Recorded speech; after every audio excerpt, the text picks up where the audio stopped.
wabarakatuh. Perkenalkan, nama saya Helvi Widana Putri, NIM 190-165 dari kelas 19B. Di sini saya akan menjelaskan tentang pengambilan sputum. Sputum adalah sekrut atau mukus yang dihasilkan dari paru-paru, bronkus, dan trakea. Pengambilan sampel sputum pada saluran pernapasan pasien yang dicurigai mengandung kuman Mycobacterium tuberculosa dengan cara dibatukkan. Tujuannya untuk mengetahui apakah di dalam sputum pasien terdapat kuman Mycobacterium tuberculosa dan untuk menegakkan diagnosis TB paru dan pemberian OAT. Indikasinya yang pertama, menegakkan diagnosis tuberkulosis, yang kedua, menegakkan potensi penularan, dan yang ketiga, memantau hasil pengobatan pasien.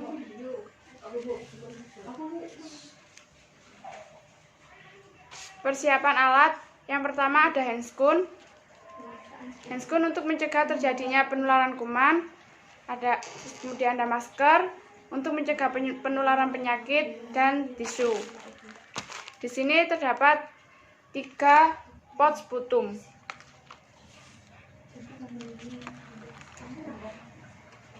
Pot sampel sputum yang pertama digunakan saat pasien pertama kali mengeluarkan darah di rumah sakit. Pot sampel sputum yang kedua digunakan saat pasien-pasien mengeluarkan dahak pada pagi hari saat pasien bangun tidur atau sebelum pasien makan, minum, dan gosok gigi. Lalu, pot sampel sputum yang ketiga digunakan saat pasien akan datang ke pelayanan kesehatan untuk mengantar pot sputum.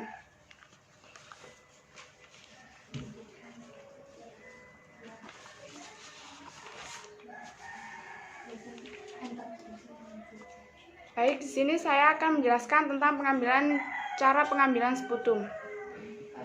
Sebelum mengeluarkan sputum, pasien disuruh berkumur-kumur dengan air, lepaskan gigi palsu jika ada.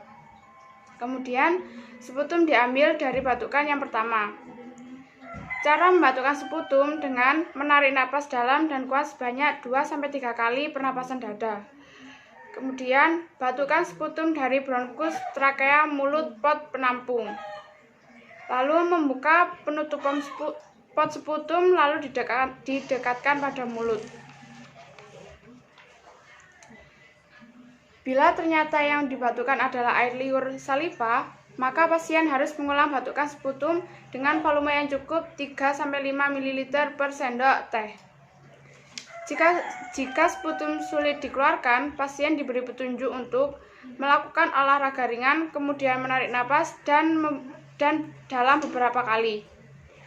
Yang kedua, apabila pasien merasa akan batuk, napas ditahan selama mungkin lalu meminta pasien untuk batuk.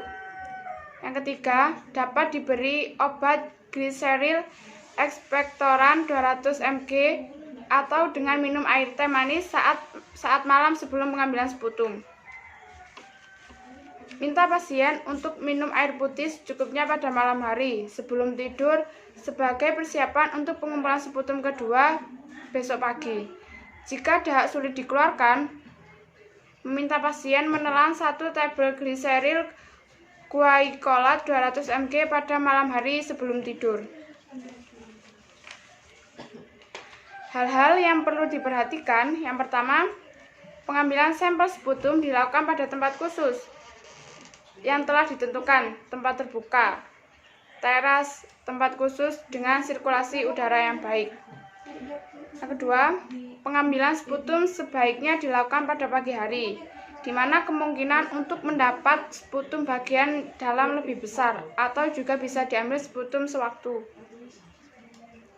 Kemudian, agar sputum mudah dikeluarkan, pasien dianjurkan mengkonsumsi air yang banyak pada malam hari sebelum pengambilan sputum. Yang kelima, dalam pengambilan sputum untuk bakteri tahan asam BTA diperlukan 3 kali pengambilan sputum yang disebut sputum SPS sewaktu pemeriksaan awal hari pertama per malam jam 23.00.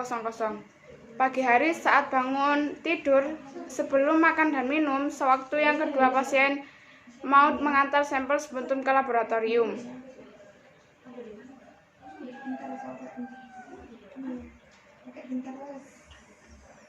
Waktu pengumpulan spesimen, dibutuhkan 3 spesimen sputum untuk menegakkan diagnosis TB secara mikroskopis.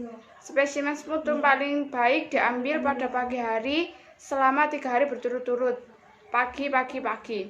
Tetapi untuk kenyamanan penderita, pengumpulan sputum dilakukan sewaktu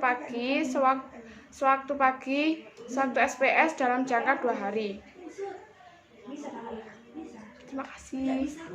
Wassalamualaikum warahmatullahi wabarakatuh.